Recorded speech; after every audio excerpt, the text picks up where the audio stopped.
Fala, meus queridos e amados, sejam bem-vindos a mais um novo podcast da Igreja Novo. Eu, Daniel Maranhão, mais uma vez com meu back zagueiro aqui. Fala, meu povo, Leozão na área de novo, hoje um lugar especial. Hoje não é na Igreja Novo, né, Dan? Não, hoje tá diferente. E tá muito bom. Hoje nós estamos na Rocha Church, aqui em Campinas. Uau. Entrevistando um cara... Primeiro eu vou falar dele. Vai.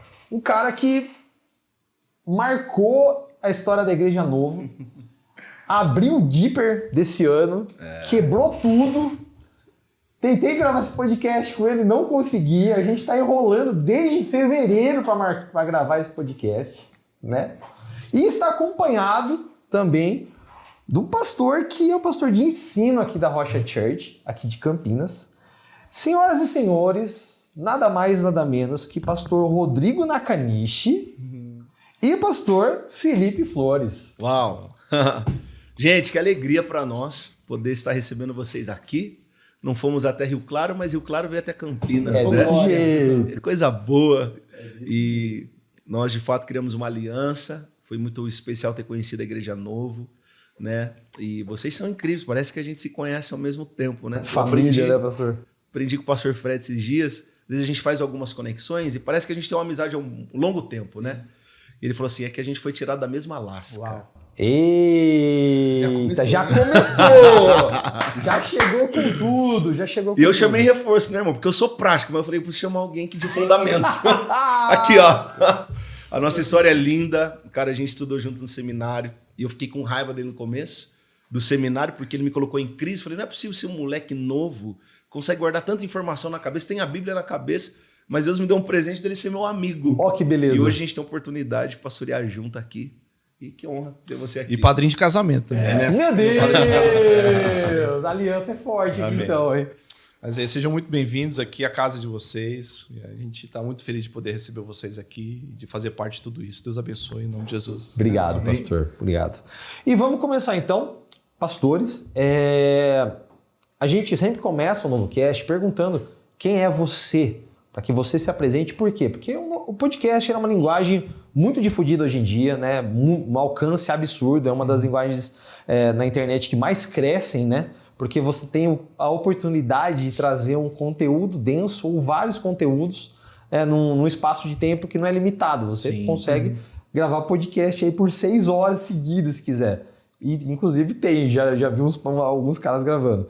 Mas muita gente, lógico, as ovelhas da Rocha Church vão assistir, as ovelhas da Novo vão assistir, mas muita gente cai de paraquedas, mano, porque não conhece, tá lá zapeando um canal ou no YouTube ou até no Spotify, então acaba caindo de paraquedas. Então, por favor, se apresentem, pastor Rodrigo Nakanishi e pastor Felipe Flores, por gentileza.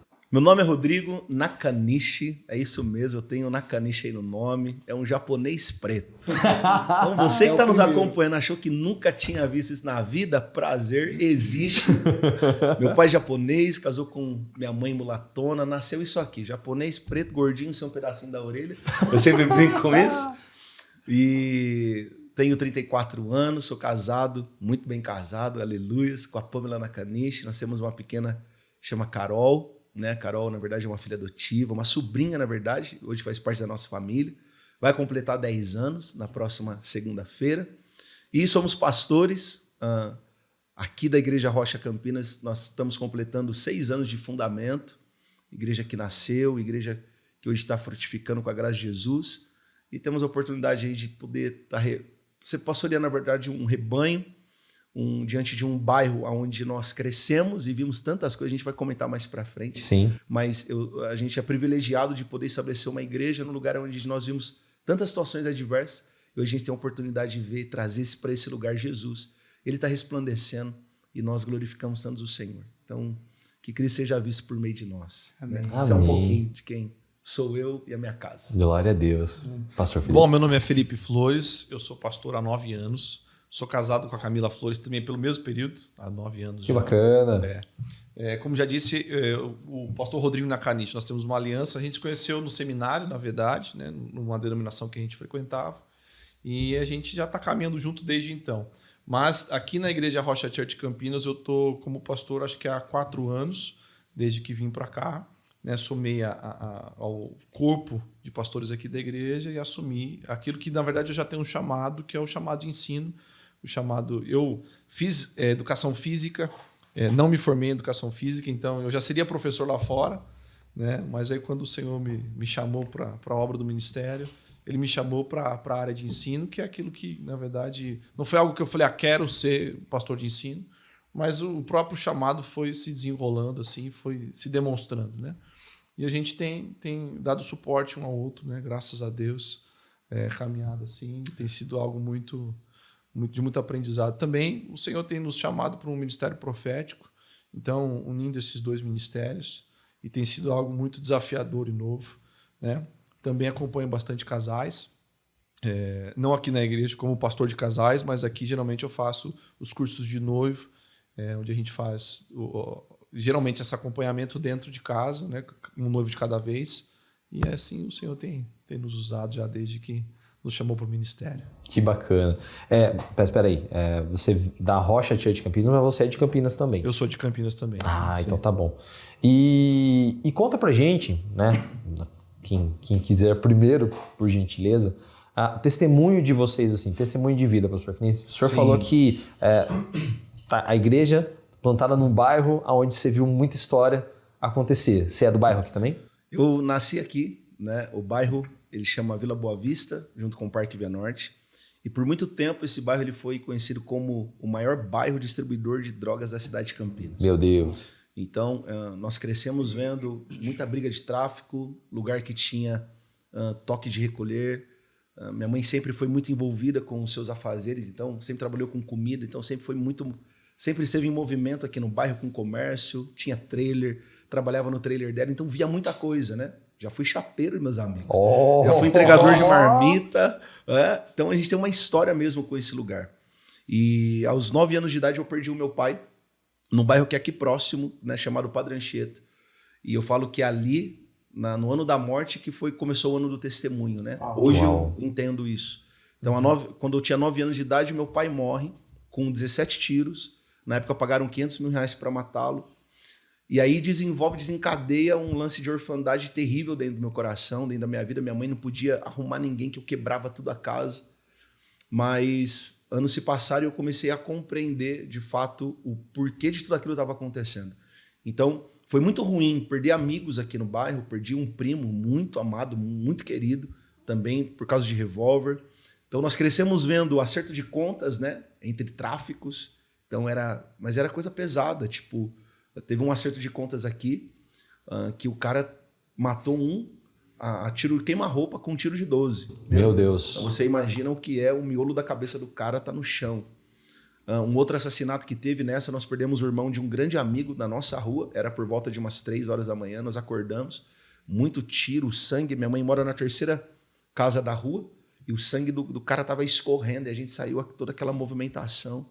Então assim, um cenário muito, muito complexo, de muita facilidade no lance da droga. Hoje, graças a Deus, não. Na época, a gente chegou aqui a ter por volta de 14 pontos de tráfico de droga. Mas é um tráfico escondido, oculto. Era uma coisa muito... escancarada, né? Muito escancarada, muito para fora, né? Que as pessoas paravam com crianças no banco de trás, vendiam o tampão do carro, às vezes deixava suas coisas ali para poder consumir. E depois que a gente encontrou Jesus, a gente começou a entender um pouquinho algumas estratégias, né? Principalmente de alguns pontos específicos, na frente dos colégios, né? E na frente das creches também. Mas ter crescido diante desse lugar, ter perdido meu pai, que foi, falo que é aí que começou o testemunho e desencadeou o lance da orfandade, foi algo que doeu muito. Então, próximo aos meus 17 anos ali, eu tenho uma experiência, né, com o Senhor, numa forma de vingar uma das mortes, que era do meu primo. Eu falei assim, cara, eu preciso fazer isso, não tem como isso passar em branco. Então eu cresci com essa mentalidade. Vingança, era um menino muito briguento, ia jogar bola, arrumava briga. Eu lembro numa época de adolescência, o menino falou, vamos jogar bola com o pessoal da igreja. Cara, a gente arrumou briga com o pessoal da igreja. E aí foi a igreja que eu comecei, inclusive, né? Foi uma igreja batista tradicional. E aí arrumamos briga a ponto de, no próximo jogo, que a gente arrumou briga com os caras de fora, A gente levou um revólver, pra vocês terem noção. Meu Deus. De tamanha atrocidade que era numa mentalidade. Mas a gente fala que hoje a gente entende um bairro que ele tenta escravizar a tua mente e te tornar escravo de um sistema realmente. Então, quando eu perdi o meu pai, nessa tentativa dessa vingança, minha mãe liga desesperada para um amigo que vai na igreja. Sempre tem um amigo que vai na igreja. Sempre. Que você seja o amigo que vai à igreja para salvar esses perdidos. É, desse jeito. Né? E esse cara veio desesperado e falou, cara, pelo amor de Deus, você vai acabar com a sua vida. Falou assim, ó, vai pro teu quarto, abra a tua Bíblia lá em Mateus capítulo 6. Eu falei, eu não quero saber de Bíblia. E eu tive um choque, porque realmente eu estava desesperado, porque na cabeça, de certa forma, de um adolescente, falou, cara, mataram uma pessoa, mas eu vou pro quarto, eu abro a Bíblia ali, eu vejo a expressão pai, em Mateus capítulo 6. Eu falei assim, Deus não pode ser pai. Porque a imagem de pai que eu tinha na minha mente era do meu pai que me teve fora do relacionamento, era do meu pai que andava armado, era do meu pai que batia nas pessoas, era do meu pai que, né, corria, de certa forma, com a polícia, com o ladrão, era do meu pai que tinha morrido. Uma visão então, totalmente deturpada. Totalmente deturpada. E a gente aprende dentro do evangelho que Satanás ele consegue arrancar da nossa vida a imagem de paternidade de Deus, a gente continua órfão de pai vivo. Uhum. Então isso é uma coisa muito terrível, né? E eu lembro que quando eu li aquele versículo, eu tive um choque, eu tive uma crise, e ali começou a experiência. Eu falei assim, cara do céu, o que Jesus está fazendo? E os anos foram passando, e aí entendi o chamado de Deus, comecei para a igreja, e aí um susto para todo mundo que via você de uma forma, e agora você fala, não, agora eu sou da igreja. É que tem um conflito muito grande, né? E aí começou o processo, né, sabe, de poder, essa vida de redenção, e passar por todo esse processo de poder ter uma mente completamente mudada, entender que Deus realmente é pai. Então, assim, muita coisa começou a mudar aqui dentro, né? Logo foi externado para fora. Então, assim, essa parte, né, resumindo um pouco do testemunho, Sim. Mas partiu dali, da morte, no ano da morte, por isso que eu amo muito o texto de Isaías 6, né? Porque foi no ano da morte que ele conseguiu contemplar aquilo que ele não estava contemplando. Uau! Meu Deus! Que top, que top. Pastor? Bom, o meu testemunho já é um pouco diferente do dele, né? Mas eu também cresci numa região que também era muito dominada pelo tráfico e muito violenta, porque foi exatamente aonde o pai dele foi assassinado, que é no Padre Anchieta. E nós temos a mesma idade, então eu me recordo do caso, porque o pai dele tinha um comércio lá no nosso bairro, né? Então eu me recordo do burburinho, de tudo aquilo que aconteceu. Mas o meu testemunho ele começa porque o meu pai se converteu quando eu tinha aproximadamente 3 para 4 anos de idade. E meu pai é o primeiro a converter de toda a família, né? Então ele começa... a gente estava passando por um processo muito difícil em casa. Meu pai passou 4 anos desempregado com 2 filhos. Minha mãe estava lutando contra a neuropoliomielite. Então havia um risco dela ficar paraplégica. E não tinha dinheiro para sustentar a nossa vida, né? Os 2 filhos, criança. Então foi um contexto muito conturbado, porque meu pai veio ele era proprietário de uma empresa, então havia muito dinheiro, e depois ele fale. Então a gente sai do lixo, do luxo para o lixo. Geralmente o pessoal sai do lixo para o luxo. A gente fez ao contrário, né? Então a gente passou por um problema financeiro muito grave. E veio de um contexto também muito idólatra. Então, para essa conversão da parte do meu pai foi muito difícil, né? E ele passou um processo de quebra de maldição muito grande. E eu cresci dentro desse contexto, né? De viver de provisão em provisão. Então a gente, quantas vezes a gente vivia de alguém ofertar a cesta básica quando acabou naquele dia, alguém ofertava a cesta básica sem a gente falar nada, ou pagar água e luz quando estava cortando, né? Então a gente viveu nesse contexto. Com 16 anos 15 para 16 anos, então veja, eu cresci dos 4 até os 15 na igreja, mas eu me decido por Cristo, me batizar com 15 para 16 anos. Sim. E nesse tempo o evangelho tomou conta de mim, né? E eu estudava no ensino médio, então falei com a diretora, a gente abriu uma célula dentro do colégio. Uau. Na hora do intervalo, uma vez por semana. E a gente se uniu com uma galera lá, que também tinha esse ministério, então, às vezes eles levavam a palavra, às vezes eu levava a palavra, e a gente começou a viver dentro desse contexto. Quando eu faço 18 anos, eu acabo me desligando da igreja, eu desvio da igreja, e vivo dos 18 aos 21, mais ou menos, fora, dentro de um contexto. E aí, nesse contexto, a gente vai fazer coisas que são, assim, muito temerárias, né? Coisas que a gente não deveria ter feito. Sim. Né? Muito por causa de uma quebra de um relacionamento, né? De um namoro. E eu vou conhecer o mundo. E aí eu vivo dentro de assim, todos os dias saindo, né? E muita alcoolismo. E isso vai me conduzindo a uma guerra espiritual que eu tinha na infância, porque eu morava às margens da Anhanguera. Então, de madrugada, eu escutava os caminhões passando na Anhanguera e havia uma voz de suicídio muito forte que falava: você poderia ter se jogado debaixo desse caminhão. Meu Deus. E eu vou guerreando com isso a adolescência inteira. Isso melhorou muito quando eu fui batizado com o Espírito Santo, com 16 anos de idade, que foi a minha experiência com o Espírito Santo. Né? Que eu fui batizado com o Espírito Santo e o dom de línguas. Então isso ficou muito forte. Quando eu saio da igreja, isso volta mais forte ainda. E depois de assim, várias semanas bebendo e todos os dias, voltando tarde, desempregado, eu volto a ter de novo essas crises de tentativa de suicídio, até ter uma experiência muito forte numa segunda-feira, depois de uma semana inteira de boemia. E eu quase consumo o ato disso, de ter uma experiência, né, de fato, quero me suicidar. Tamanha a opressão de Satanás. Né? Só que nesse dia, era uma segunda-feira que minha mãe havia saído para trabalhar. Minha mãe nunca deixa uma faca fora, minha mãe é super organizada. E nesse dia ela deixou uma faca de cortar carne para fora. Eu saio do banho, acordo 2, 3 horas da tarde, chegar de madrugada, e eu vejo aquela faca e aí dá aquela uma vontade que ela é sobrenatural. Sim. Não é algo psicológico simplesmente, ímpeto, né? não é algo de uma depressão. Mas, lógico, havia algo já envolvido, mas uma vontade sobrenatural. E eu vou até lá e eu pego a faca. Mas naquele momento eu sinto a voz do Espírito Santo falando comigo, dizendo: onde está aquele menino que pregava na escola e eu usava para gerar conversão? Uau. Meu Deus. Aonde que está aquele menino que era ousado o suficiente para pregar o evangelho lá no colégio? E eu começo a chorar. E eu falo assim: Senhor Jesus, se o Senhor me tirar essa voz de suicídio, eu nunca mais ouvi ela. Eu nunca mais volto a praticar o que eu estou praticando. Então eu quero abrir mão dessa vida boêmia e eu quero me entregar ao Senhor. Só que da mesma forma como eu escutei a voz do Espírito Santo, eu escutei a voz do inimigo e ele dizia assim: porventura você está achando que o retorno para o evangelho é como o drive-thru?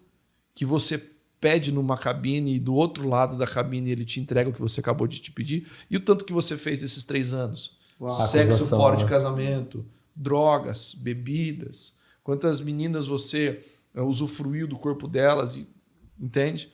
Só que quando eu era mais novo, e meu pai tem um chamado muito forte para a libertação, eu relatei para o meu pai. Eu lembro que ele estava tomando banho, eu entro no banheiro chorando, eu falo: pai, eu tenho enfrentado vozes de suicídio desde a minha infância, e começo a relatar tudo. E eu falo assim: não tem espaço, nem ambiente, nem vestes para o Espírito Santo entregar uma palavra para você. Porque meu pai estava tomando banho e ele começa a liberar uma palavra para mim enquanto ele tomava banho. Ele fala assim: Felipe, o Senhor, ele te comprou com o sangue dele, ele te revestiu com esse sangue e ele te deu autoridade para você expulsar os demônios. Então, todas as vezes que você ouvir essa voz do suicídio, você vai cumprir aquilo que a palavra lhe manda. E a palavra lhe diz o seguinte: resistir ao diabo e ele fugirá de vós. Uau. Meu Deus. Então você vai falar assim: Satanás, eu te repreendo, em nome de Jesus, bata em retirada e pega tudo aquilo que é seu. Eu ouvi isso quando eu tinha 16 anos. Quando eu estou com 21 anos e eu escuto isso e eu estava fazendo aquela me entrega novamente ao Senhor, eu me lembrei daquilo que meu pai ministrou por meio do Espírito Santo ao meu coração. Então eu lanço mão dessa palavra e eu falo: Satanás, arreda o pé em nome de Jesus, porque você não tem autoridade e poder sobre a minha vida. E naquela noite eu recebi a proposta de novo para sair. E eu passei a recusar. Só que eu não queria me envolver com igreja. Falei: Deus, eu não me envolvo com igreja mais. O que eu quero agora é ter um relacionamento com o Senhor.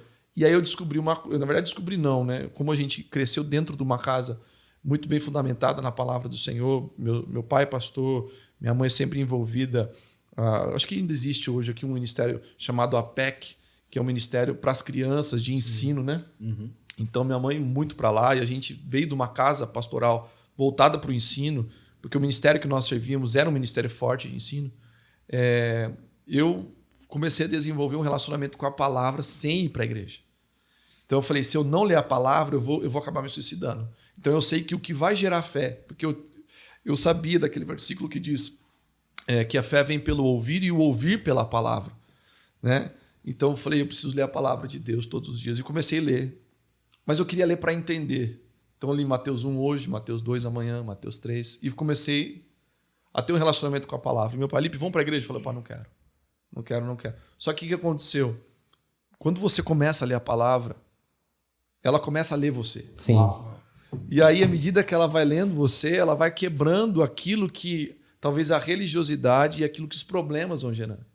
Então eu comecei a ter vontade de frequentar a igreja porque eu falei, se sozinho é tão bom, imagine em comunidade.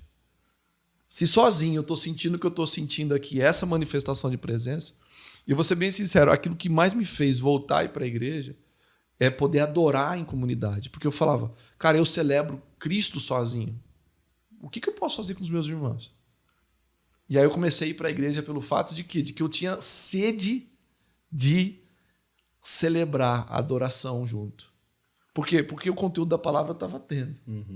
Foi quando então eu retornei. Então comecei a ter vida de igreja de novo. Só que nisso eu já estava fazendo educação física.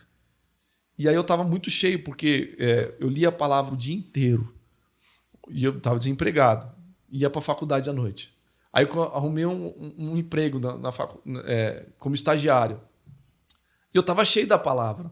Então quando as pessoas chegavam até mim, elas queriam uma instrução. Para quê? Para os exercícios físicos. E o que eu entregava a elas? Palavra. Meu Deus. Entende? Então aquilo ali começou a criar um relacionamento e eu pregar Jesus ali. É claro que não deu muito certo, porque logo comecei a ser perseguido. Só que, para encurtar toda essa história, o Espírito Santo falava muito no meu coração a respeito do ministério. Eu falei, Deus, meu pai é pastor, eu não quero ser pastor. É a única coisa Esse que eu não quero. negócio, para mim, não dá. Eu estou vendo que meu pai passa, eu sei que meu pai tem, né? E aí eu trabalhava... Eu brincava que eu fazia assim, era o Triângulo das Bermudas, porque eu trabalhava em Campinas, morava em Campinas, trabalhava em Paulínia e estudava em Hortolândia. Nossa. Então eu saía às 5h30 da manhã de casa, ia abrir academia, na verdade, às 5h30, então já saía às 5 horas. Abria academia às 5h30, trabalhava o dia inteiro em 2 academias, saía para Hortolândia, chegava lá às 7 horas e voltava para casa meia-noite e meia, estudava até 2 da manhã, acordava às 5h30 de novo. E aí um dia eu estava chegando em Paulínia, e aí, não sei se pode falar a música aqui do cantor, Pode. mas o Fernandinho havia lançado aquela música, Filho Meu, chegou a hora de brilhar, você nasceu pra mim. Cantar é com ele, tá? O hino. Top. E aí essa falava muito no meu coração, porque eu falava, Deus, chegou a hora de brilhar. Eu estava indo muito bem na educação física. O meu professor falou, Felipe, você já tem pós-graduação garantida, eu vou financiar para você, vou conseguir uma bolsa para você. Eu estava indo muito bem na educação física desde estagiário. Mas quando eu chego na frente do cemitério de Paulínia, aquele louvor, eu ia orando em línguas, né? Então eu orava em línguas o tempo inteiro. Saía de casa orando em línguas, voltava o tempo inteiro. E aí, a hora que eu chego na frente do cemitério de Paulínia, a presença de Deus, eu feliz que estava indo trabalhar, 6 e pouco da manhã, Deus fala comigo, como é que você vai sonhar ser um educador físico, dar aula na faculdade e fazer aquilo que eu tenho para você? Eita. Que pedrada. Então, você não consegue fazer as duas coisas ao mesmo tempo. E por que ele fala na frente do cemitério? Porque para eu viver os planos de Deus, os meus sonhos tinham que morrer. Uau. Entende? Então, existe um ambiente profético para isso, que hoje eu entendo isso. Eu falei, Jesus, eu amo o teu evangelho, eu amo o ministério, eu amo pregar a palavra, mas eu não amo a teologia como eu amo a educação física. Eu vou sem querer, mas eu te peço uma coisa, me faz amar mais a teologia do que eu amo a educação física. E aí, sem querer já gastar muito tempo e entrar em alguma ministração, eu acho que a gente precisa começar a compreender isso, sabe? De que quando o Senhor nos chama, você não precisa amar para você ir. Você não precisa obedecer seu pai, amar o que ele está te direcionando. Você precisa amar o teu pai. E porque você ama o teu pai, você obedece o direcionamento dele. Sem explicação, sem justificativa, porque a obediência não requer explicação. Se alguém aqui é pai, você não precisa ficar explicando para o teu filho por que ele não precisa pôr a mão na tomada. Você só obedece. Entendeu? Porque se você quiser saber, não é obediência. Né? Não é obediência. Entendeu? Então, você vai fazer o que você quer, não é? Você não precisa de racionalidade para vir. Eu falo o seguinte, você não vê Cristo justificando o porquê de chamar cada discípulo. E você não vê os discípulos olhando para cada um deles e falando assim, o que eu vou ganhar? Ele só diz o seguinte, vem e me segue. E você não vê palavra nenhuma dos discípulos. Você vê uma atitude. E deixando as redes, o seguiram. Por que Pedro? Por que Pedro? Nossa, cara, né? Então você não vê isso. E aí eu fiz. Então eu me lancei. Meu pai tinha 5 fios de cabelo, ele arrancou 5. Felipe, você tem que se formar, não vem ser pastor, não. Mas aí foi. E assim, essa parte é fundamental. Porque eu saio dali e vou fazer teologia. E eu entro numa faculdade teológica. Fico 6 meses e falo, cara, eu não nasci para ser teólogo. Eu nasci para ser pastor. Eu tranco a faculdade teológica. E eu entro no seminário. Quando eu entro no seminário, quem está lá? Pastor Rodrigo Nakanishi. Eita, meu Então, Deus. se eu sigo no seminário, na faculdade teológica, Não tinha a tido gente essa não tinha conexão. conectado. É verdade. Então, o tempo e o prazo foi perfeito. E a gente está aqui já. Dos 21 aos 33, são 12 anos de ministério, servindo ao Senhor. Desses 12 anos, né? 9 anos pastoreando. Que Eu fui bênção. ungido pastor aos 24 anos de idade. Uau, que bênção. Muito jovem. Assim como ele também. Ele tem, acho que meses antes Sim. de unção pastoral que eu. Sim. Meses. meses. Diferença. E deixa eu aproveitar o gancho da questão da obediência para criar um link com o seu testemunho. Como é que foi... e assim, lógico, depois né, você se entregou para Cristo e tal, mas como é que foi a questão de ter uma identidade deturpada sobre a paternidade e receber um chamado de pastoreio? Sabe que a gente estava falando de coisas frescas aqui orando, né? E quando ele falou de Fernandinho, ativou um gatilho dentro da minha mente. Por quê? Quando eu comecei para a Igreja Batista, Malemar podia bater palma, né? E eu sempre tive um fogo dentro de mim, cara. Eu sempre tive um negócio que eu falei assim... E a minha esposa segurava, às vezes, no culto. Minha mãe falou assim, Rodrigo... Mas eu queria dar um glória a Deus mais forte. Eu queria dar um aleluia. Não é, e assim, eu não tinha passado por outros lugares que eu tava... Enfim, eu sempre tive. E eu sempre mirei o louvor, cara. O meu lance com a igreja. Né? Quando esse amigo que me salvou... Nós tínhamos um grupinho de 8 pessoas ali. Falou, cara, vamos pra igreja? Vamos. Eu fui e aquele negócio de louvor, fiquei encantado, assim, os back. Eu falei, mano, que da hora esse negócio aqui. No domingo seguinte, ele chamou de novo e a molecada começou a usar, agora mais um, vai pra igreja e tal. Eu falei, cara, eu preciso ir. A gente se reunia para assistir jogo, principalmente domingo, 4 horas da tarde. Falei, vou embora que eu preciso tomar banho. E eu comecei. E o negócio da adoração me pegou. Sim. E eu me espelhei muito no Fernandinho, não teve como. Mas demais da conta, mas eu não estava entendendo que eu estava me tornando, querendo me tornar um. Até que um dia eu já tinha transicionado de igreja, era show dos talentos.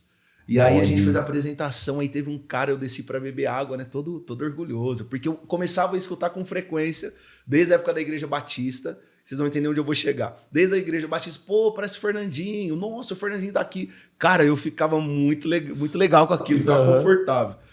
Aí teve desse dia da apresentação, desci, bebi uma água, daí vi um cara assim, nem conhecia o cara era visitante na igreja, e eu já era da igreja, cuidava dos jovens, ele bateu, eu tava bebendo água, ele bateu no meu ombro assim, falou assim, meu amigo, pô, você canta até que bem, mas o que Deus deu pro Fernandinho é pro Fernandinho. Ei! Uma paulada assim, ó. Receba. Mas sabe o que Pedrada na minha acontece? cara. O Fê tava falando aqui, isso veio como uma fagulha, né? Eu falo que as fagulhas de Deus, a gente não usa muito para ser cheio, a gente precisa de uma fagulha. Sim. Né? É o spark.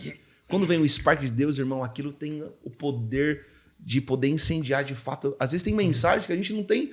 Eu, particularmente, as mensagens sempre vêm por meio de uma fagulha. É um negocinho ali, ó, que vem e daqui a pouco ela explode. Então, a fagulha de Deus é crucial para a nossa vida. Quando uma pessoa, de fato, ela não tem entendidade, eu acredito que o maior propósito do Evangelho de Deus é inserir em nós, de fato, quem nós somos. Eu aprendi com o Fê que a maior tentação que Jesus passou não foi transformar a pedra em pão, mas foi não cair na identidade daquilo que Jesus tinha acabado de falar para ele, e o diabo vem e tenta ele em cima daquilo que ele tinha acabado de escutar. Filho, né? Se tu és o filho. Porque o propósito, de fato, estava linkado a tudo aquilo que ele era. Então, o propósito da nossa vida, ele realmente está linkado àquilo que nós somos, a nossa identidade. Então, por isso que eu falo, tem muita gente que vem na igreja e quer cargo. Sai da igreja porque não é reconhecido. Você vai ser reconhecido lá no seu trabalho.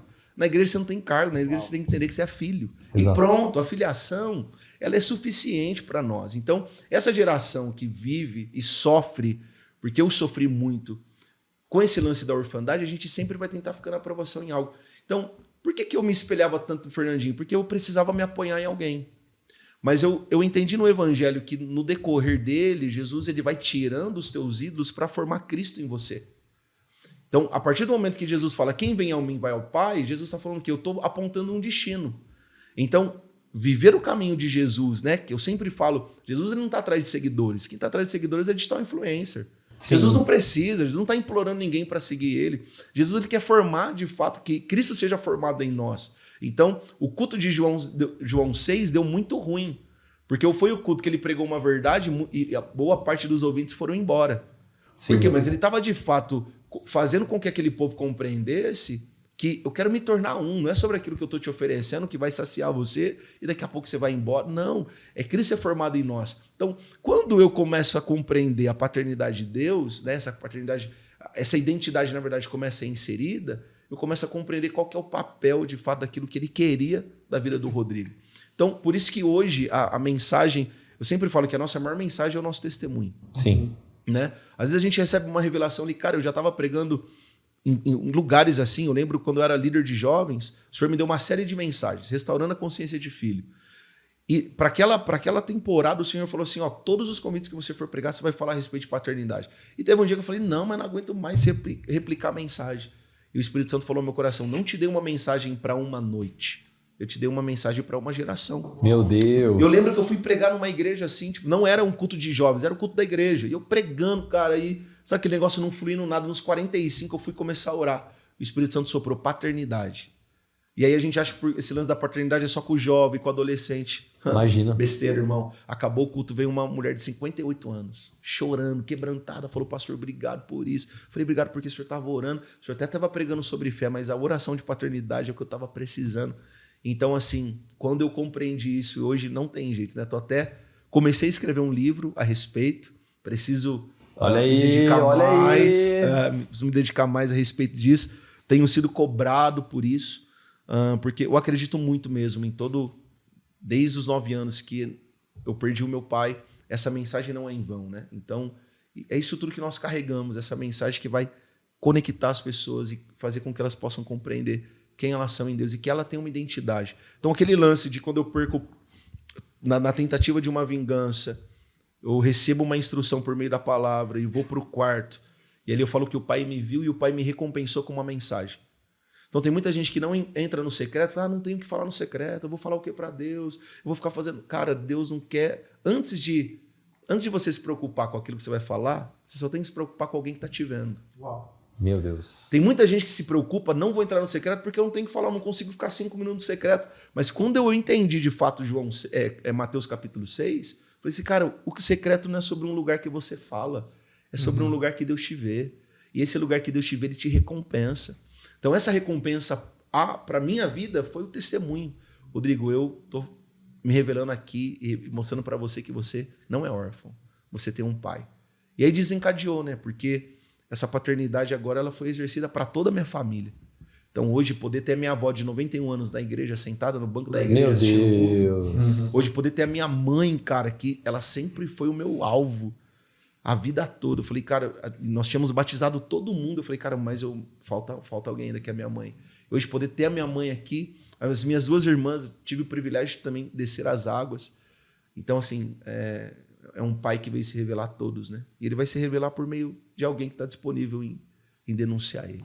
E a falta da paternidade é algo muito marcante, porque eu acho que principalmente a falta, né, ou até a visão deturpada, né, da paternidade, ela implica numa necessidade da pessoa em ser aprovada. Exato. Porque quando o pai não aprova o filho, né, quando ele é criança, até se o pastor quiser falar alguma coisa sobre isso, isso gera um adolescente, um adulto que busca aprovação geral, né? Então ele sempre vai, como você falou, você queria ser o Fernandinho porque sabia que o Fernandinho era aprovado por todos.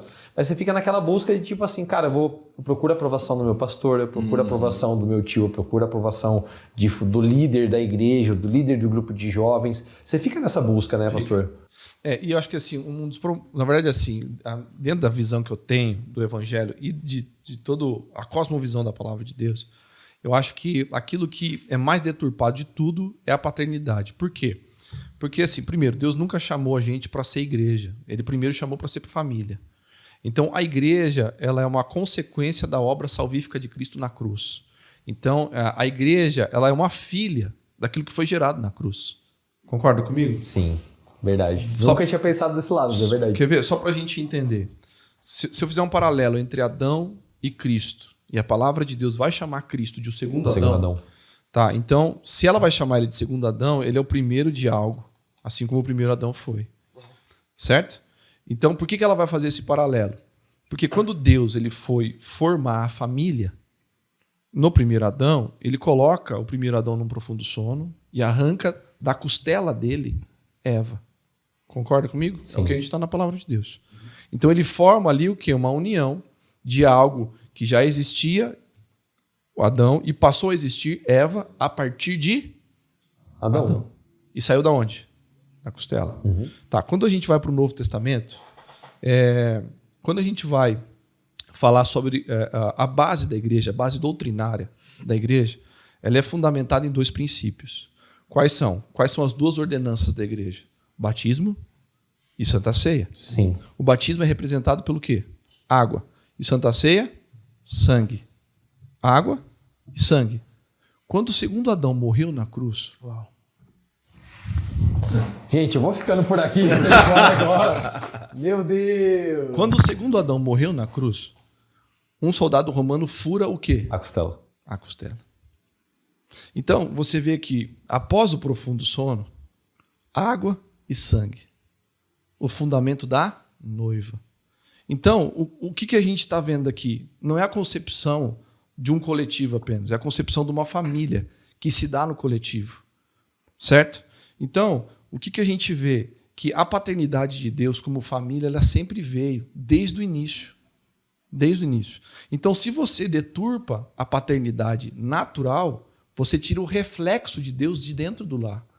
Por quê? Porque uma família estruturada, ela é o reflexo do plano original de Deus dentro do lar. Ah, mas essa casa é ateia. Essa casa aqui é de outra religião. Tudo bem. Mas se ela forma a concepção inicial daquilo que Deus projetou para ela, o que você vai ter? Você vai ter sendo aquilo que eu chamo, né? Vai beirar heresia, mas eu garanto que não é. É o evangelho velado sendo pregado ali dentro, vivido. Entende? Então, quando você tira a paternidade, e aí o que Satanás faz dentro da minha perspectiva? Né? Primeiro, Satanás não tem pressa, gente. Satanás ele vai fazendo as coisas ao longo de todo o tempo. Ele vai crescer. O pastor Rodrigo fala isso bastante, a gente vê aqui. Em Gênesis, era uma serpente. Apocalipse vai relatar que o dragão de Apocalipse era a serpente. Então, Satanás vai crescendo. Então, ou seja, ele tem tempo para fazer isso. E como é que ele vai fazer isso? Deturpar a paternidade, ao meu ver. Ele vai ter, primeiro, ele vai demonstrar uma péssima paternidade ou gerar nesse homem uma péssima paternidade. Então, ao longo de toda a época, assim, a gente tem 2 gerações hoje, né, ao meu ver. Então, a geração que teve o pai rude. O pai rude pesou a balança para um lado. O pai que batia, o pai que desprezava a mãe. O ditador. O ditador. Então você vê assim, ó, Deus é pai. Calma aí. Deus bate. Entendeu? Deus abandona. Sim. Deus não está presente. E aí, o que fizeram? Vamos equilibrar a balança.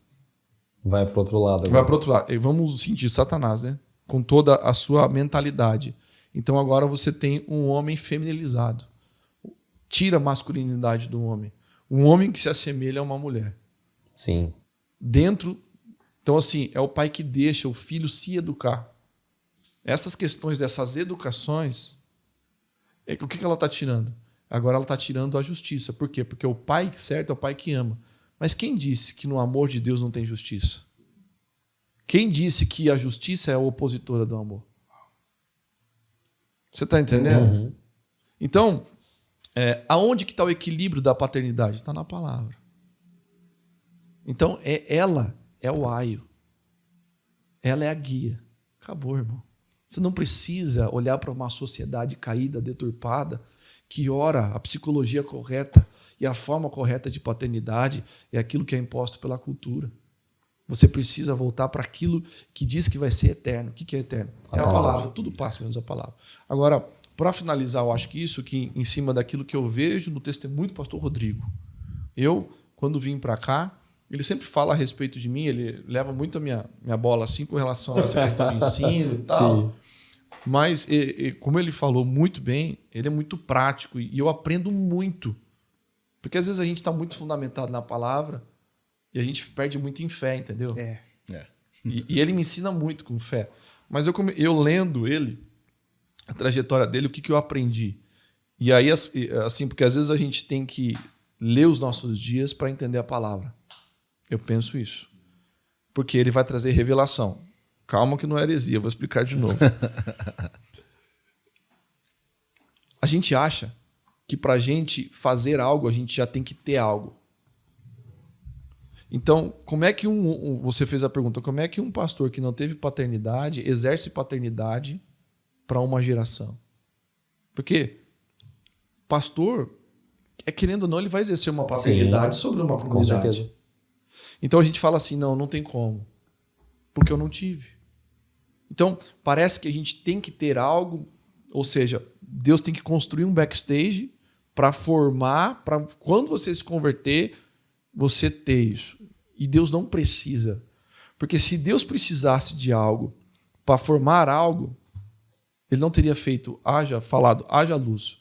E aquilo que era nada, passou a existir. Então, se você tem algo e você acha que esse algo que você tem é o que Deus vai usar, então o que você vai se mover é no dom. E Deus não te chamou para se mover no dom. Ele te chamou para se mover na unção. Meu Deus. A unção é a capacidade que você não tem, mas ele te dá para realizar algo, para cumprir a missão que ele tem para você. Então, o pastor Rodrigo não precisou de uma paternidade presente para exercer paternidade. Com quem que ele aprendeu a ser pai? Com Deus. Com o próprio Deus. Relacionamento. Então, eu acho que às vezes a gente está muito travado, preso. Eu gosto de desmistificar isso. Quando Deus te entregou um ministério, quando Deus te entregou algo na tua vida, ele te entregou, ele prometeu para você executar sem você ter o backdrop perfeito. Você não precisa dessa capacidade. Pastor, me dá um versículo bíblico para isso, porque ele chamou os que são para confundir os que não são e os que não são para confundir os que são. Chama os loucos para confundir os sábios. É por isso que eu acredito que a nossa geração ela tem que compreender o lance sobre o relacionamento, né? Porque, cara, a base de tudo aquilo que a gente vai construir está no relacionamento de quem já teve no fim. Uhum. Ele é o início, ele é o fim. Então, ele já pisou num lugar que a gente não pisou. E por ele ter pisado, ele construiu. Então, o lance do relacionamento para a gente é muito importante. Por isso que eu falo que quando a primeira conferência que aconteceu, hoje a gente vê muita conferência acontecendo, né? E tem N conferências. Uhum. Conferências que são para atrair, conferências são para encher, mas tem conferências que são para conferir. Sim. E a conferência que é para conferir dói. Uhum. Porque quando o céu te confere, ele denuncia. Uau. E quando ele denuncia, irmão, ele vai denunciar aquilo que não está de acordo, né? Todas as igrejas que foram denunciadas e conferidas em Apocalipse, cara, o Senhor lhe falou algo a respeito delas. E eu não quero ser uma igreja que seja indigesta para o Senhor. Eu vou te colocar para fora. A gente coloca para fora aquilo que não nos faz bem. Sim. Então, quando Deus ele faz a primeira conferência no Éden, ele não sente falta do fruto no fruto da árvore, mas já dão no encontro. Uhum. Então, esse lance do relacionamento para nós é onde é tudo formado, né? E é por isso que eu desenvolvi uma paixão tão grande pelo secreto. E hoje a gente compreende que, cara, o que é a nossa vida se não for o secreto? Hoje a gente vive muito numa geração de exibição. A plataforma ela deu voz para todo mundo. Então a gente está vendo todo mundo falando situações e besteira por aí. Por quê? Porque, encontrou um lugar, mas é insustentável. Porque o que vai sustentar o nosso púlpito que é aparente é a base da construção daquilo que a gente está fazendo no secreto. Mas já parou para pensar que ninguém elogia fundamento? Uau. Quando a gente chega diante de uma bela construção, ninguém fala, uau, cadê o fundamento desse lugar? Ele está escondido. Mas é ele a base que está sustentando tudo aquilo que está de pé. Então a gente tem que se preocupar com o fundamento, cara. Relacionamento com o Senhor, sabe? Buscar, de fato, esse tempo que é o tempo... Igual aqui a gente falou, pô, não tem tempo para podcast, não tem que ter tempo também pro... A gente tem que parar de ficar, não, olha lá, já passou 20 minutos, meu Deus, eu vou dar só mais 5 minutos. Cara, não tem tempo. Você entrou no secreto, acabou, né? Então, a gente precisa gastar muito mais tempo no secreto do que querer gastar tempo em púlpito. Hoje eu falo para a geração, a gente tem muito contato com jovens, ainda que eu não seja mais pastor de jovens, mas a gente tem uma boa parte aqui de jovens. O secreto, às vezes, ele não é desejado porque ele não tem microfone, ele não tem visibilidade. O secreto ele não tem aplauso, o secreto não tem elogio, o secreto não tem iluminação. Por isso que muita gente não quer esse lugar onde ninguém está vendo. Ontem nós estávamos numa reunião de líderes aqui, eu lembrei de uma palavra, acho que está em Coríntios, eu não lembro o capítulo, que fala sobre o Paulo, né? Considere-me como ministro. Quando vem a palavra ministro, você acha que é alguém alguém do estrelismo, alguém que aparece, mas aquela palavra ministro no original é ruberetes, que significa remadores do porão. Eles são os responsáveis para levar a embarcação, estão lá embaixo. Estão lá embaixo. A tribulação está gozando lá de felicidade, mas os ruberetes, eles estão ali para movimentar essa embarcação e fazer com que a igreja chegue onde ela precisa chegar. Então não é sobre um lugar que a gente está sendo visto e reconhecido. É sobre um lugar discreto, mas que ele funciona. É ele que sustenta todas as coisas. Meu Deus. E pastor, aproveitando esse gancho, como, e aí é uma pergunta prática, como difundir a importância do relacionamento, né, numa época e numa geração tão relativista? Que desafio, Né? Que desafio. Eu acredito que enquanto boa parte dessa geração, principalmente desse número, que para mim é um número falso, né? O número de cristãos no Brasil é um número falso. Sim, com certeza. Eu estava numa conferência esses dias acompanhando o Fred e o Theo Hayashi fez o encerramento dela. E ele fez uma conclusão ali que eu achei muito legal, falando a respeito da igreja hoje no Brasil. A igreja no Brasil tem muita gente falando, tem fogo, tem isso, tem aquilo, mas falou, mas ainda é uma igreja adolescente. E eu carrego algo comigo, cara. Aí. Líder dos adolescentes da Igreja Novo. Ainda é uma igreja que ela está crescendo, mas ela ainda não sabe sozinha ficar de pé, porque ela não está fundamentada no quesito prioridade, né? Aquilo que realmente precisa ter. Então, é uma igreja que ela até pode ter crescido, mas ela pode ter tempos assim no quesito anos, Sim. mas ela não se desenvolveu no lance da maturidade.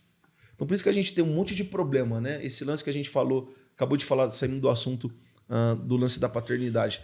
A maioria dos problemas que às vezes tem dentro de uma igreja são pessoas que são situações mal resolvidas dentro de casa. Ela chega na igreja e, por não ter resolvido, ela vai atrelar aquilo ao ministério, ela vai só gerar dor de cabeça, porque ela não compreende que ela precisa sair de um lugar de cura, de restauração, para que depois ela possa multiplicar aquilo. Então, é uma geração que eu acredito que ela precisa amadurecer muito ainda, né? E a maturidade não está relacionada, eu acredito, porque eu entrei muito em crise quando o senhor me chamou para ser pastor titular de uma igreja. Cara, foi uma doideira. Na verdade, eu vou abrir meu coração aqui, é uma doideira até hoje. Eu juro para vocês quanto dentro desses 6 anos que nós estamos aqui, que eu gritava diante de cultos assim, Jesus, né? Gritava assim no lance dele, o clamor dentro de mim. Sim. Manda alguém para cuidar dessa igreja, deixa eu cuidando de jovens. A minha linguagem é jovem, não tem jeito. É um desafio diário. Eu falava para o senhor, como que eu vou aconselhar casais? Não tem nem filho ainda. Como que eu vou fazer isso? E aí eu fui ministrado pelo Espírito Santo, né? Acabou de falar um pouco a respeito disso. Cara, não é sobre o lance da quantidade de anos, né? Porque hoje tem muita gente que fala, você é pastor? 34 anos. Esse tempo eu fui atender um cara da detetização. Ele veio, chegou, bateu, eu desci. A hora que ele abriu, o cara tomou um susto. Ele fez assim, ó. Rapaz, eu esperava um cara de cabeça branca, barrigudinho, gordinho. Você é o pastor da igreja? Eu falei, bem-vindo, tudo bem com o senhor? Então existe, né, um certo preconceito em relação a isso. Mas eu falo que a gente precisa amadurecer muito, né? Encontrar essa maturidade em Deus para a gente começar a compreender o que realmente precisa ser prioridade na nossa vida. Desse lance da constância, de secreto, de se importar com aquilo que Deus se importa. Porque às vezes quando a gente tem uma ótica errada da Bíblia, a gente vai querer ser o fariseu que está orando na esquina e Deus está falando, cara, não é aí. É ali, é onde ninguém vê, né? Fala um pouco sobre isso. Tem ainda pra falar? E é bacana porque, assim, até o Léo tá aqui, ele é o líder de jovens da nossa igreja. Jovens não, dos adolescentes da nossa igreja.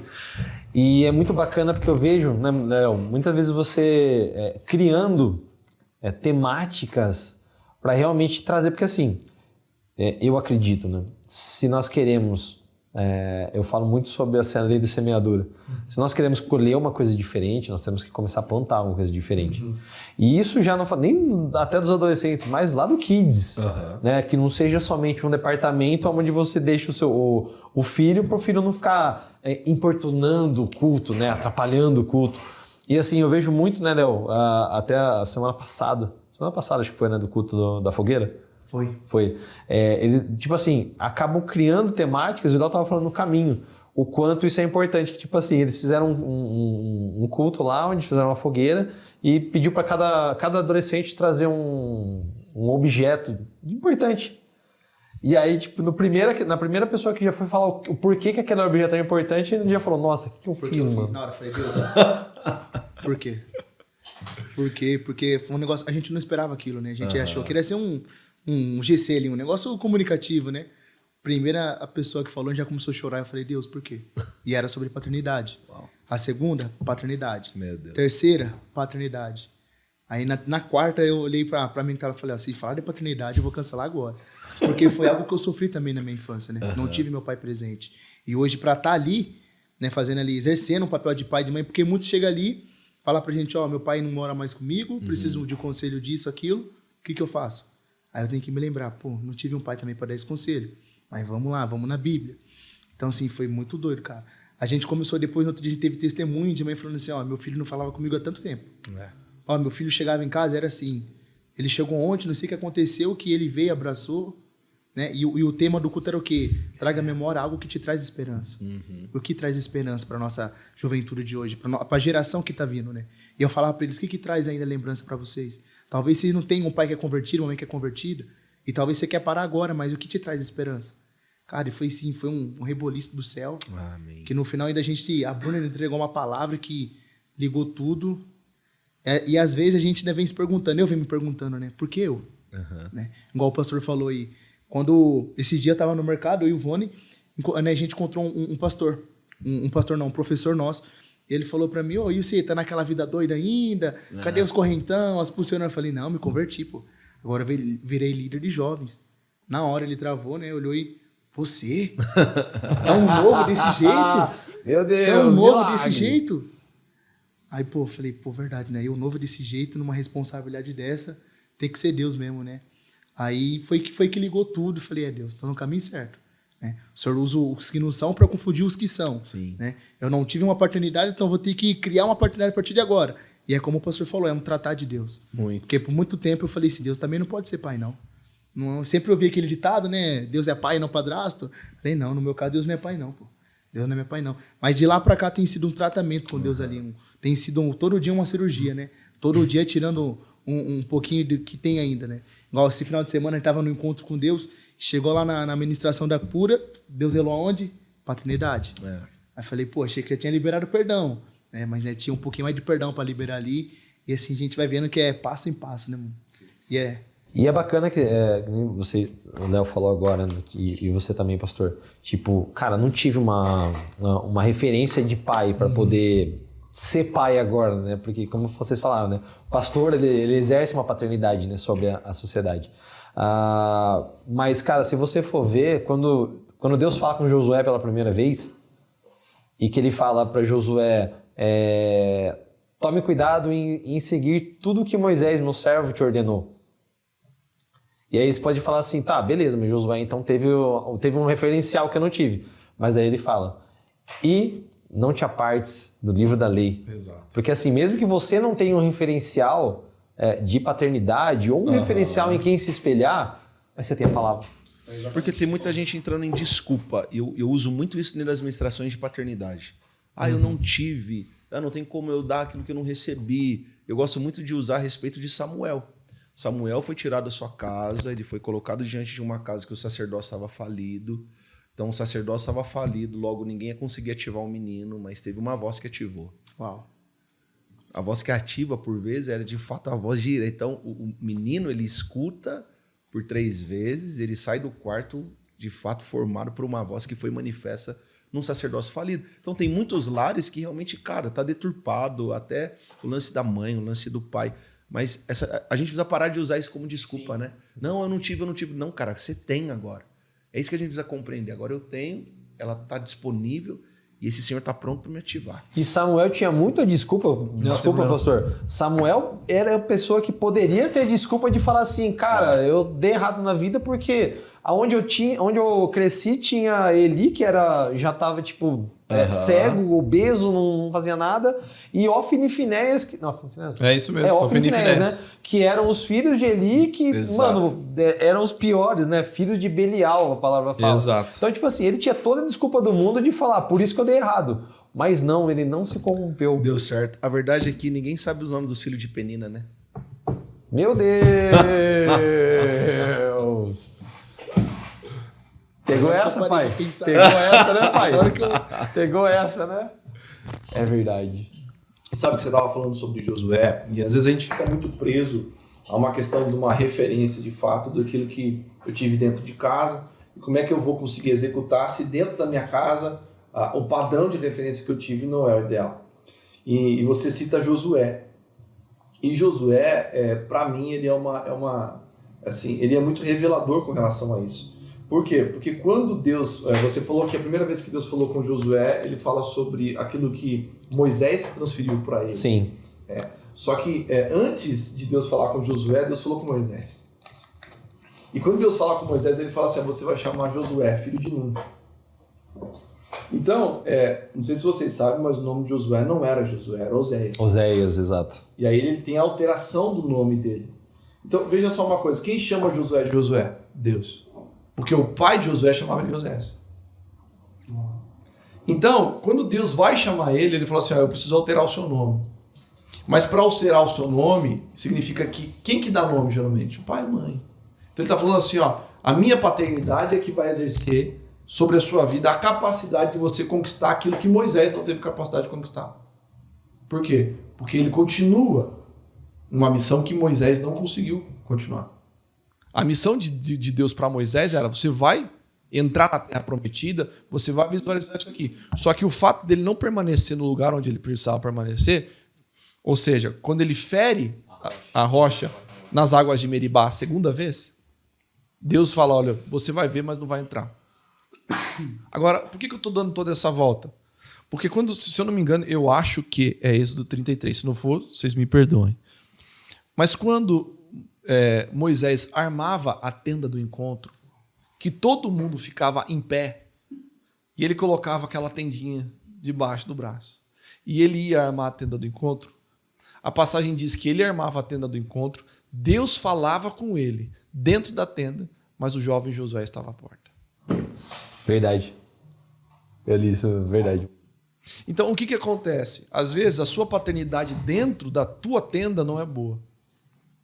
E às vezes você vai ter que descobrir uma paternidade olhando aquilo que Deus está levantando. Então, às vezes você não precisa ter algo. Porque assim, eu não tenho uma boa referência. Tá bom. Mas Deus vai levantar essa referência para você. Deus vai levantar uma unção, Deus vai levantar algo que vai ser liberado sobre a tua vida.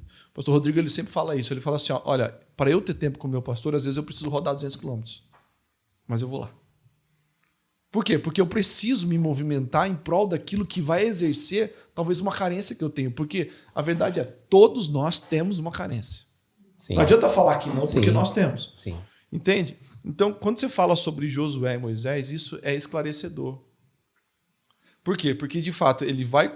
assim, e aí eu falo muito sobre transferência de unção. A unção de Josué não é a unção de Josué. A unção de Josué é a unção de Moisés. Quem transferiu para Josué foi Moisés. Mas quem recebeu a unção? Moisés, na sarça. Pastor, como você está falando isso? Veja só uma coisa. Hebreus capítulo 7, se eu não me engano, vai falar que o anjo apareceu para Moisés na sarça. Então a sarça pegou fogo por quê? Porque o anjo apareceu ali. Beleza? E aí o anjo fala para ele o quê? Tira a sandália dos seus pés, porque a terra onde você está pisando é santa. Ele está no monte. Ele está no deserto. Quando Josué entra na terra prometida, ele vai precisar conquistar a primeira cidade. Qual que é? Jericó. Quando ele entra ali, antes de conquistar Jericó, ele fala, meu Deus, o homem de Deus morreu, tudo isso aqui agora está na minha responsabilidade, e Deus começa a liberar isso aí. Mas como é que Deus libera para ele? Ele vê um anjo guerreiro com uma espada desembainhada. E quando ele chega para falar com o anjo fala, para, tira a sandália dos teus pés, porque a terra onde você pisa é terra santa. Calma aí, por que a terra é santa? A terra santa é a terra onde ele está entrando ou é a terra do monte? O problema não é que a terra é santa, é que aquele que santifica o lugar estava manifestando naquele lugar. Meu Deus! Então o anjo, o mesmo anjo que está na sarça pegando fogo, agora é um anjo com a espada desembainhada. Por quê que é o mesmo anjo? Se ele tem manifestação diferente. É porque aquilo que precisava queimar, aquilo que Moisés precisava era de uma experiência de fogo, de algo que queimava interiormente dentro dele, para ele conseguir guiar o povo. Aquela chama do ministério, a chama da autoridade. Por isso, a manifestação daquilo que ele precisava era o fogo. Uau. Mas e agora? Josué não precisava de fogo. Ele precisa do que? Da espada. Porque Josué, ele não... Tem gente que fala, olha, a unção de Moisés é a unção da libertação, a unção de Josué é a unção de conquista. Não. A unção de Moisés é a libertação e da conquista. Mas ele conseguiu cumprir a primeira parte. Depois disso, você não vê ninguém sendo levantado no lugar de Josué. Sim, exatamente. É o mesmo que acontece com Elias e Eliseu. A unção de Eliseu é de quem? De Elias. Elias. Então, mas eu não tenho quem? Tudo bem, filho. Você não precisa ter isso. Se a sua casa não é uma referência, eu vou levantar uma outra casa que vai ser referência para você. Mas você vai estar aberto a se submeter. Você está aberto a buscar? Porque tinha 1 milhão de homens, sem contar mulheres, crianças e animais, vendo Moisés entrar na tenda. Mas quem saiu da sua tenda para ficar na porta da tenda de Moisés? Só Josué. Todo mundo fala, dá medo subir no monte. Fala com Deus e fala com a gente, porque nós temos medo. Todo mundo tem medo disso. Agora você imagina aquela experiência, porque diz que a coluna de fogo vinha sobre a tenda de Moisés. Então é o seguinte, é você estar disposto a morrer sem estar vivendo o que ele está vivendo. Porque Deus não falava com Josué, Deus falava com Moisés. E ele escutava o que Moisés orava ali dentro, irmão. Se Deus falava, ou se Deus falava em voz audível, Josué escutou a voz de Deus. Mas e se Deus falava dentro do coração de Moisés? A única voz que ele escutava era de Moisés. Isso a Bíblia não relata. Vai ficar dentro do coração de cada um aqui. E eu aprendi o seguinte, o que a Bíblia não diz com certeza, o que a Bíblia não diz com clareza, eu não digo com certeza. Então eu não posso falar era isso, mas existe uma paternidade disponível.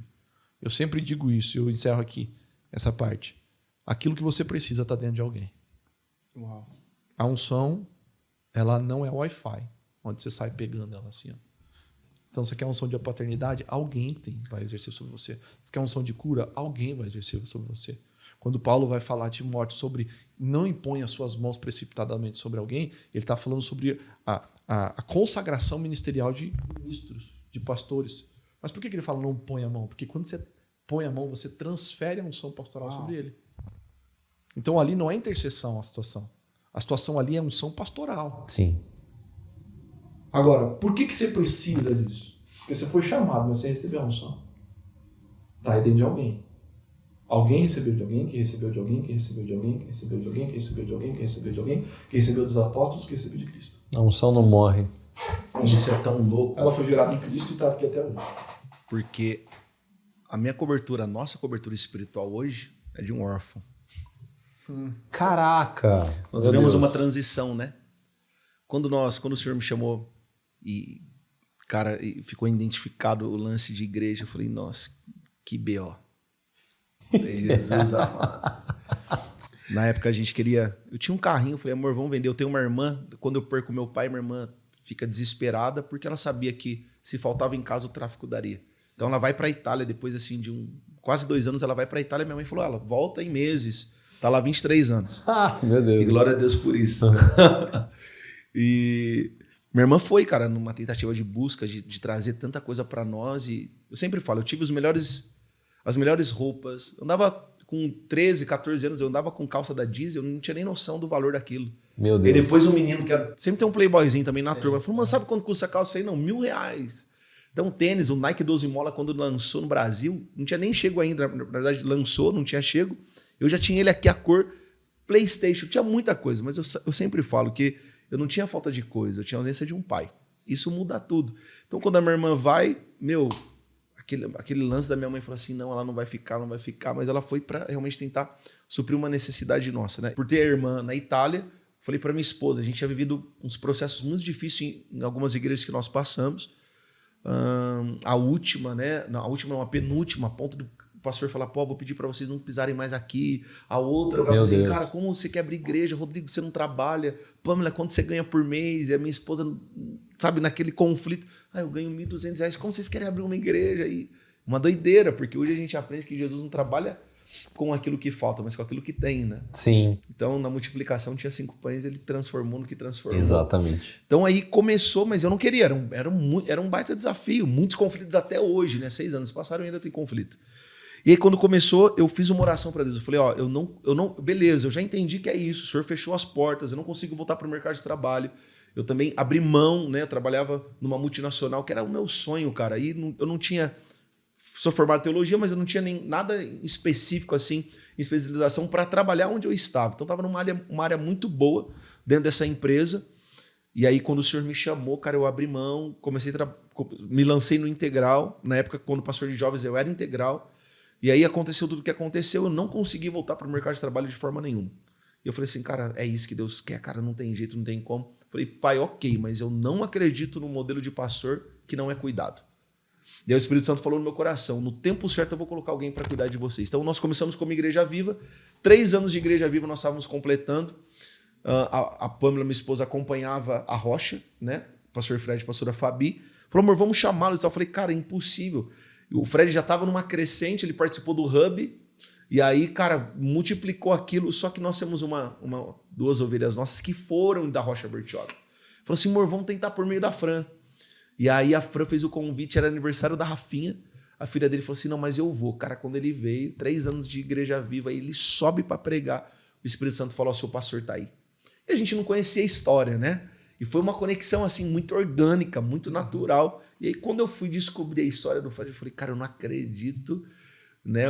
Um cara que também foi colocado diante de um orfanato com meses, e aí toda aquela história. E, por fim, essa história está se desdobrando, porque ele encontrou a mãe, olha que doideira. Meu Deus! Ele encontrou a mãe dele depois de muitos anos. Então, os pais adotivos, de certa forma, seguraram um pouco a história.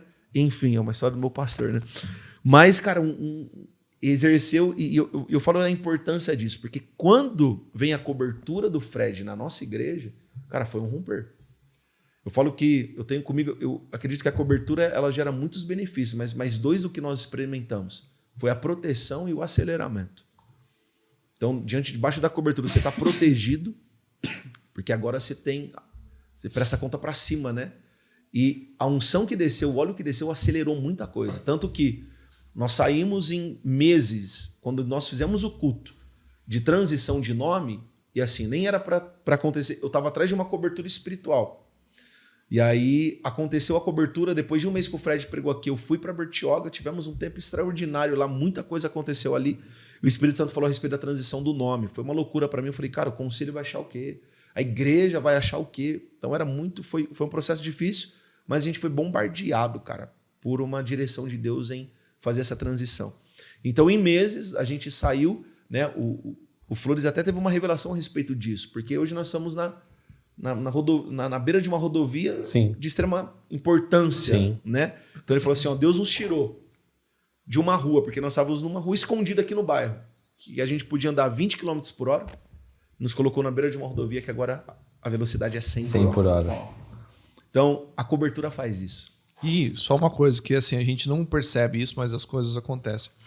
A história da Rocha Church Bertioga é a mesma. Exato. Eles saíram e hoje eles saíram do meio do bairro e foram também para a beira da rodovia. Meu Deus. Santos o quê? Rio Santos. Rio Santos. Então assim, você vê que eu falo muito também sobre as similaridades, né? Existem similaridades na palavra de Deus que você fala, pô, eu já conheço essa história aí. E essas similaridades, elas apontam para a mesma unção, entendeu? Então, por exemplo, qual que é o maior vulto do Antigo Testamento em relação à libertação? Moisés. Porque o libertador da escravidão do Egito e tal. Quem que é o maior libertador de todos os tempos? O Cristo Redentor. Tá? Quando o libertador está para nascer, lá em Moisés, as crianças de até 2 anos são assassinadas. Quando Cristo está para nascer, crianças de até 2 anos são Assassinados. Então você começa a ver Similaridades. só um paralelo aqui, Sim. né?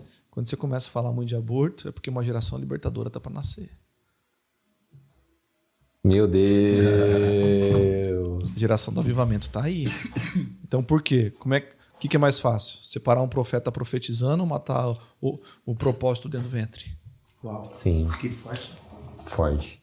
Entendeu? Não quero causar polêmica nem derrubar o podcast, mas fica aí para vocês pensarem sobre isso. E é bacana, eu me lembrei agora, cara, juro que eu tô tentando lembrar quem que pregou sobre isso. Eu acho que não foi você na igreja lá. A diferença que a tampa faz. Porque, e fazendo paralelo sobre a cobertura. Porque assim, foi o pastor Eric Brendo, né? A esposa, graças a Deus, obrigado, meu amor. Mas eu acho que eu falei um pouquinho... Ah, não foi. Na verdade, eu aprendi a respeito da tampa da caneta, você fala? Não, da tampa da panela. Ah, entendi. Porque se você pegar uma carne e colocar numa panela e colocar água lá, só a panela, você vai cozinhar a carne. Mas, cara, vai demorar um tempo. Mas se você colocar essa mesma carne, essa mesma água, numa panela de pressão, Jeremias. a tampa, ela faz toda a diferença. O pastor Eric, ele fez um paralelo sobre a cobertura espiritual. A diferença que uma tampa faz, a tampa certa nessa panela. Porque ela acelera o processo, protege, porque nada cai ali dentro. Sim. Mas mesmo assim, ela acelera um processo que levaria muito tempo. Eu aprendi com o Fred a respeito da tampa da caneta. O que tem mais precioso na caneta é a tampa, né? Porque se aquela caneta ela fica sem tampa, ela seca. Uau. Exato. Então, Mesmo tendo conteúdo ela lá pode dentro. ser nova, e ela até pode ser nova. Ela pode estar cheiona lá de líquido, mas se ficar sem tampa, seca. Igual você tem que jogar fora. Pastores, eu só tenho 2 coisas a dizer. Primeiro, a gente nem viu o tempo passar. Verdade, cara. Então, assim, já de antemão falo pra você, a gente vai ter uma parte 2. Uau, a gente vai marcar olha outro aí. dia. Vai ser em Rio Claro. Vai ser em Rio Claro. Vai ser em Rio Claro. vai Mesmo ser em porque Rio eu preciso Claro. conhecer lá. Pastor João, já tá marcado já, hein? Já tá marcado já. Só pra você, tem Deeper mês que vem. Olha aí! Se quiser pregar, se tiver com espacinho na agenda aí pra pregar e gravar. Cara, aquele Deeper foi violento, né? Meu Deus do céu. E agora a gente vai fazer o do adolescente, né? Sério? O Wake, desperta. Uau. Se quiser pregar lá. Ó, convite ao vivo, meu Deus do céu. Mas, assim, já de antemão, já quero dizer que foi uma honra estar aqui, muita chave, meu Deus do céu, sair aqui transbordando. Amém. Mas eu queria pedir para vocês, né, deixarem uma palavra, né, seja o que está no coração de vocês, algo que a Rocha Church Campinas está vivendo, fiquem muito à vontade. A câmera é de vocês, por gentileza, deixe o tesouro pra gente. Eu vou deixar a palavra que é a palavra profética nossa do ano, tá? Segundo a Reis, capítulo 3, que fala, nós estamos vendo o ano de Josafá. Restaurando o altar da adoração, experimentando de fontes inesperadas. Meu Deus. Então, esse texto, quando foi lançado, é sempre lançado na virada do ano, né? E aí, esse texto é derramado pela vida do pastor Fred e pastora Fabi, diante de todas as rochas. E a gente tem experimentado isso. Desde o começo do ano, a gente está vivendo um tempo de restauração mesmo do altar, sabe? Às vezes a gente acha que está tudo bem, mas quando o Senhor ele vem de fato e fala assim, não está da forma que vocês acham que está, então o altar nosso foi muito reparado, a ponto da gente mesmo colocar um mês aqui, toda a nossa equipe de louvor de banco, de ficar só voz e violão. E quando a gente vive esse tempo de restauração, né, se a gente entra dentro da história de Josafá, nós vamos ver que o que levou Josafá para o deserto foram alianças erradas. Uau. Então a gente tem tomado muito cuidado com as alianças que nós vamos fazer, porque tem aliança que Deus não está nela. Então a gente precisa tem mesa que Deus não celebra. Tem mesa que, em vez do Senhor ele manifestar como a gente viu aqui, ele se aparta, ele se retira. Então esse é o ano de conexões que a gente tem tomado muito cuidado, prestado muita atenção. Quais são as pessoas que nós estamos nos aliançando? Esse é o tempo que a gente tem sido esmagado.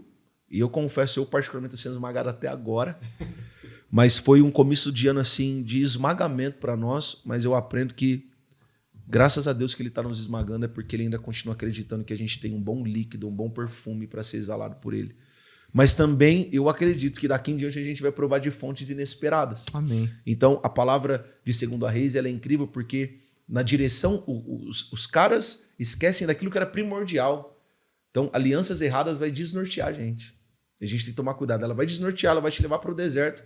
E aí no deserto alguém fala assim, cara, mas não é possível, a gente precisa fazer alguma coisa. Aí alguém se lembra, não, ainda tem um profeta. Eles vão até Eliseu, quando chega a gente de Eliseu, Eliseu chama um tangedor. A Bíblia diz que quando o tangedor começa a dedilhar, a mão de Deus vem. E quando a mão de Deus vem, ela começa então a trazer clareza diante de todas as coisas. E o crucial que é a direção para aquele povo. Vocês não vão ver vento, vocês não vão sentir vento, vocês não vão ver sinais, mas cavem.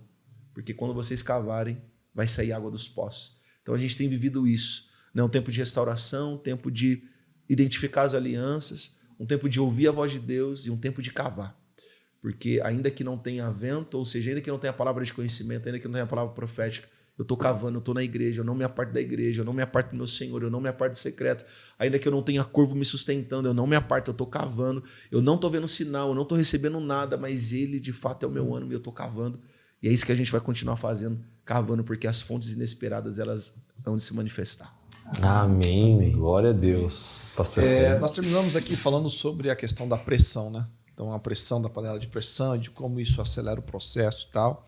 E no meio da nossa conversa, foi citado aqui Lamentações, capítulo de número 3, que fala sobre trazer à memória aquilo que dá esperança, né? E eu quero só ler aqui, então, Lamentações 3, porque Deus falou muito comigo anteontem, na verdade, a respeito dessa passagem. Uau. E fala muito sobre pressão.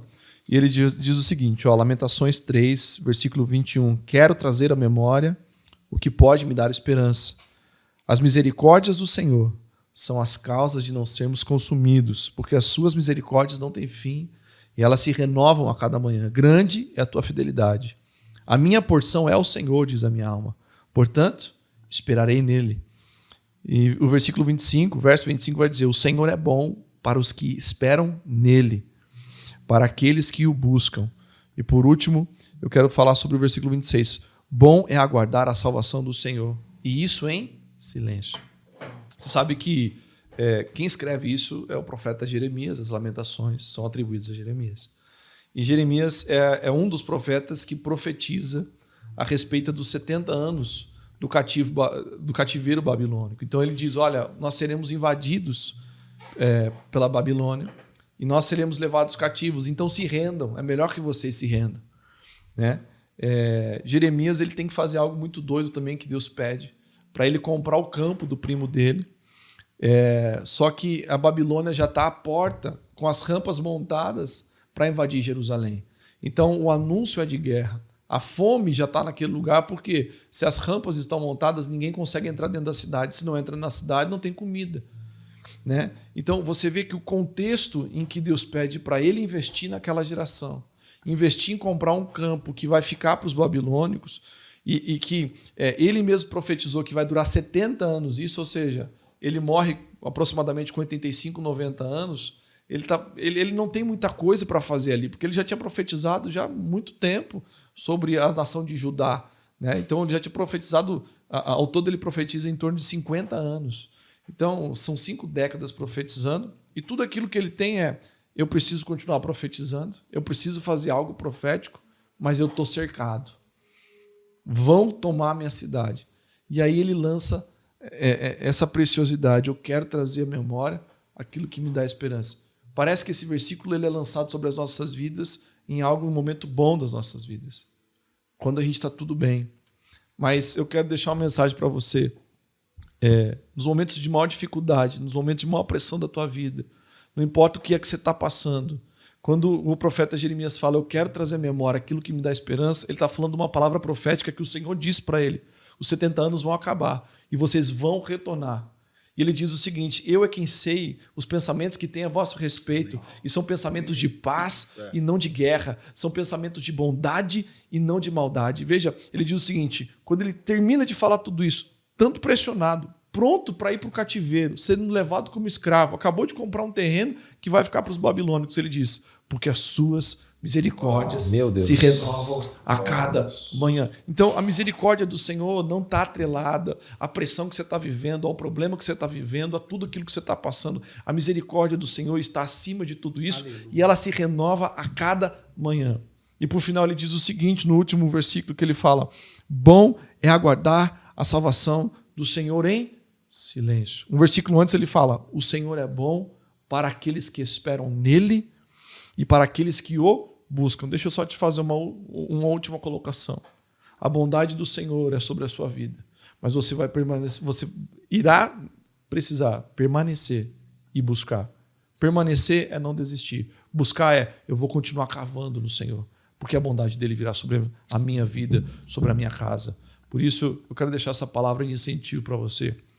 As pressões do Senhor, elas são utilizadas para capacitar você. Por fim, eu quero citar só Penina e Ana. Né? Penina, ela não foi um processo ruim na vida de Ana. Eu estou lendo um livro que eu ganhei chamado O Dom das Lágrimas. Fantástico. E ele diz que Penina foi um processo utilizado por Deus para espremer Ana. E ele fala o seguinte: existem pressões exteriores que geram orações interiores, que se a gente não tivesse essas pressões do lado de fora, não iriam ser geradas do lado de dentro. Meu Deus. Agora, essa pressão é graças a Penina Exato. que uma geração viveu Samuel. E é graças a Samuel que Deus levantou Saul. E é graças a Saul que Deus levantou Davi. E é graças a Davi que Deus levantou Salomão. E é graças a Salomão que o templo foi erguido. E aí a gente começa a ter um desdobramento. Por quê? Porque uma pressão gerou uma oração. Meu Deus. E o incrível é que Penina empurrou Ana para o lugar chamado altar, irmão. Exato. Todas as vezes que uma pressão nos leva para o altar, a gente deixa como sacrifício lá e Deus vem e consome. Deus vem. Glória a Deus por isso. Meu Deus do céu, mano. Ganhou, né, pai? Ganhou, né? Ganhou, né? Pastores. Você quer deixar alguma palavra depois disso? Tá tranquilo, né? Parte 2. Na parte 2 a gente se prepara. Mas eu quero deixar muito obrigado a vocês, de coração, tudo aquilo que vocês deixaram pra gente, pra quem tá assistindo até agora. Um tesouro muito precioso. Amém. Né? Que Deus continue usando a vida de vocês. Amém. O convite já está feito para a parte 2. E tá aceito, né? Aceito e selado. Aceito e selado. Só que a gente precisa selar com data, porque daí tá selado. É isso aí. Não vamos deixar mais Não, 4 ou 5 pô. meses, né, para gravar, pelo amor de Deus.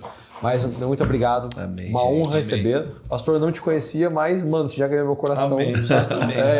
E assim, a aliança que nós temos, né, representando nós aqui, representando o pastor João, de fato, é como se como vocês falaram, a gente parece que se conhece há muito tempo. Verdade. Mas é por conta de tudo aquilo que Deus tem feito tanto na Rocha Church Sim. como na Novo. Glória a Deus. Amém? Glória a Deus. Muito obrigado mais uma vez, tá? Por Nós que vocês, agradecemos por a tudo que vocês vocês aí. entregaram aqui pra gente. Por esse canal, por essa disponibilidade. E uma das coisas que eu vejo assim é que tem muita gente que quer visibilidade. E aquilo que a gente sentiu aqui, aquilo que a gente viveu aqui antes do podcast revela que a visibilidade ela tem destino, porque o propósito é maior que tudo isso. Então, glória a Deus pelo coração de vocês e obrigado aí pela honra de poder participar. Porque eu volto ao versículo que ele falou. O Deus que te vê em secreto é o que te recompensa em secreto. É isso. Deus abençoe, gente. Muito obrigado. Deus abençoe a Leozão. família. Abraço. Leozão, meu muito obrigado, meu querido. Tá no próximo, já tá escalado. Já tá titular escalado. E para você que nos assistiu até agora, meu muito obrigado. Antes disso, por favor, deixe as redes sociais de vocês. Claro. Toda a página, Instagram, canal do YouTube, Facebook, Rocha Church Campinas. Ok. Né? Todas Seja as redes.